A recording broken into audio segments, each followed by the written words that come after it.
Atal Bihari Vajpayee ji. Who was Atal Bihari? Our ex-Prime Minister, as well as he was a poet and also he was a writer. Atal Bihari Vajpayee ji, जैसा उनका नाम था अटल, वैसे ही उनका काम भी था अटल। आखिरी में आपने देखा ना, मैं अटल हूं, मीन्स अटल बिहारी वाजपेयी जी का जो जन्म हुआ था, it happened on 25th of December। 25th of December को ग्रेट पर्सनालिटीज का बर्थ हुआ था। That was Atal. Now Atal Bihari Vajpayee ji के बारे में पहले आज बात कर लेते हैं। अटल बिहारी वाजपेयी एक कवि थे, लेखक थे और हमारे देश के प्रधानमंत्री भी रह चुके हैं। अटल बिहारी वाजपेयी जो थे, he was so simple and high living, high thinking person that we should learn many things from him। Atal Bihari Vajpayee ji जब प्राइम मिनिस्टर थे तो उन्हीं के टाइम में ये जो आपने पोखरण का न्यूक्लियर टेस्ट सुना था, जो बहुत बड़ा टेस्ट था, क्योंकि किसी भी देश में ये टेस्ट इंडिया को ये अलाउ नहीं किया था। दैट टाइम अटल बिहारी वाजपेयी जी की गवर्नमेंट थी और उस समय उस टेस्ट को करवाना, Pokhran nuclear test, it was very very difficult, क्योंकि हम लोग ऑलरेडी जानते हैं सैटेलाइट्स जो हैं वो ऑल टाइम हमारे ऊपर नजर रखते हैं। और अटल बिहारी वाजपेयी जी बहुत ही मीन्स उनका जो ब्रेन था, it was very active brain, and second thing what he did is वो हमेशा सिंपल लिविंग जीते थे और हाई थिंकिंग रखते थे। अटल बिहारी वाजपेयी जी की सरकार, मतलब जो आप अभी लेन्स देखते हो, सड़क देखते हो, रोड देखते हो, पहले ये सब सिंगल लेन हुआ करती थी। मीन्स जब एक तरफ से एक इंसान जाएगा तो दूसरे वाले को रोड पे ऐसा इंतजार करना पड़ता था। नाउ अभी क्या होता है, अभी आप 2 लेन्स देखते हो, 4 लेन्स देखते हो, अब तो 6 लेन्स भी होनी शुरू हो गई है। तो ये जो सड़कों का पूरा जाल है, इसको बिछाना किसने शुरुआत किया था? इस कॉन्सेप्ट को वाजपेयी जी लाए थे। उन्होंने इस कॉन्सेप्ट को लाया था कि 4 लेन्स हो, लेन शुड बी 4 लेन। उसके पहले भारत देश में ये कॉन्सेप्ट ही नहीं था कि 4 लेन्स होने चाहिए। It was just a single lane, एक तरफ से लोग जाते थे, दूसरी तरफ के लोग फिर वेट करते थे। ये अटल बिहारी वाजपेयी जी ने ही लाया था 4 लेन का कॉन्सेप्ट। सेकंड, पोखरण का न्यूक्लियर टेस्ट, जो कि सबसे बड़ा टेस्ट है, ये भी कब हुआ था? उन्हीं के गवर्नमेंट में हुआ था, उन्हीं की जब सरकार थी तब उन्होंने ये टेस्ट करवाया था। और ये टेस्ट करवाने में अमेरिका ने, क्योंकि नासा की जो सैटेलाइट है वो ऑल टाइम अर्थ पे घूमती थी और उस समय हमारी टेक्नोलॉजी इतनी स्मार्ट नहीं थी, इतनी स्ट्रॉन्ग नहीं थी।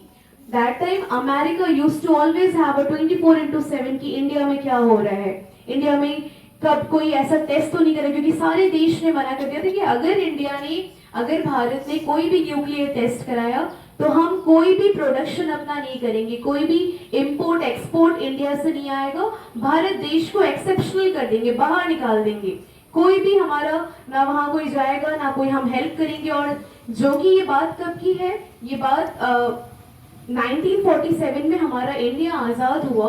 उसके बाद हम लोग बहुत सारी चीजें, हमें पहले तो अपने इंडिया को बिल्ड करने में, क्योंकि सब कुछ तबाह हो चुका था, हम लोग ऑलरेडी रूल्ड किए गए थे। So that time Vajpayee ji ने इस टेस्ट को किस तरीके से कराया है, अगर ये आप जानोगे, इसकी जब एक मूवी भी है Pokhran the nuclear test, watch that movie, उस मूवी को देखना कि कितना मेहनत लगा था इस टेस्ट को कराने में, उस समय क्या सीन था। अभी हम लोग इसको एज अ स्टोरी सुनते हैं तो बहुत नॉर्मल सा बात लगता है, टेस्ट ही है ना, न्यूक्लियर टेस्ट है, इसको अंडरग्राउंड जमीन में ले जाकर नीचे कितने फीट गड्ढा किया गया, टेस्ट को कराया गया। तो it all happened with a very much daring, बहुत हिम्मत चाहिए, बहुत प्लानिंग चाहिए और बहुत सारे प्लान्स चाहिए। इसको दूरदर्शी थे, वो बहुत दूर का सोचते थे। जब 4 लेन का भी कॉन्सेप्ट हो नहीं आया था, क्योंकि उसके पहले इंडिया में ये कॉन्सेप्ट ही नहीं था। और जैसे कि अटल बिहारी वाजपेयी एक बहुत ही अच्छे कवि थे, उन्होंने बहुत सारी कविताएं लिखी हैं, उसमें से जो सबसे अच्छी कविता जो आपको सीखनी चाहिए, जाननी चाहिए, वो कविता है कदम मिलाकर चलना होगा और आगे बढ़ना होगा। ये कविता सब लोग आज जाकर सुनेंगे। उसकी लाइंस में आपको अभी जब हम लोग क्रिसमस सेलिब्रेशन करेंगे तो सुनाऊंगी। कदम मिलाकर चलना बढ़ना हो, आगे बढ़ना होगा। ये बहुत अच्छी कविता है।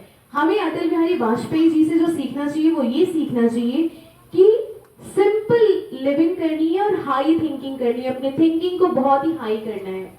और अटल बिहारी वाजपेयी जी और लाल बहादुर शास्त्री, इन दोनों में बहुत सारी सिमिलैरिटीज है, लेकिन जब हम इन दोनों में सिमिलैरिटीज क्या थी, और ये दोनों ही एक ऐसे लीडर्स थे जिनका बर्थ सेम डेट को हुआ था। बहुत सारी सिमिलैरिटीज है दोनों में, और दोनों में जो एक कॉमन सिमिलैरिटी थी वो दोनों ही सिंपल लिविंग करते थे और हाई थिंकिंग करते थे। Shastri ji and Vajpayee ji, they both were the great leaders of our country. And Lal Bahadur Shastri, if I ask you a question, he was the second, very initial days, बहुत starting का बात है, second prime minister थे लाल बहादुर शास्त्री जी। तो उस समय देश बहुत सारे क्राइसिस से चल रहा था। हमारे देश में खाने को अन्न नहीं था, भूखमरी की स्थिति हो गई थी। लोग, जैसा कि आपको सर ने लास्ट टाइम भी बताया था, गोबर से अन्न निकाल के खाते थे। ये सिचुएशन हो गया था इंडिया का। धान गेहूं जो गोबर में था उसको बिन के, और ये अटल बिहारी वाजपेयी हो गए, लाल बहादुर शास्त्री हो गए, इन्होंने भारतवासियों को, देशवासियों को बोला था कि हमें एक दिन का उपवास रखना होगा, एक दिन का व्रत करना होगा। देश में एक दिन सब लोग व्रत रखेंगे, और देश ने किया। इसको सभी ने उस समय किया। गोबर से आप सोचो ना, धान और गेहूं निकाल कर खाना, खाने को ही नहीं है। देश में सब देशों ने मना कर दिया, हम कुछ इम्पोर्ट एक्सपोर्ट इंडिया में नहीं करेंगे। अगर वो सिचुएशन आप चाहते हो दोबारा ना हो, तो प्लीज अपने दिमाग को सिर्फ और सिर्फ आगे बढ़ने की ओर लगाओ। क्योंकि अगर हम लोग आपस में ही झगड़ा लड़ाई करेंगे तो देश कहीं आगे नहीं बढ़ेगा, देश का विकास नहीं होगा। इसीलिए दोनों, शास्त्री जी ने ही एक कॉन्सेप्ट, ये नारा दिया था। क्या नारा दिया था? जय किसान। क्योंकि हमारे देश में उस समय दोनों की जरूरत थी, और दोनों बहुत मेहनत कर रहे थे। जो हमारे देश के जवान लोग थे, और जो हमारे देश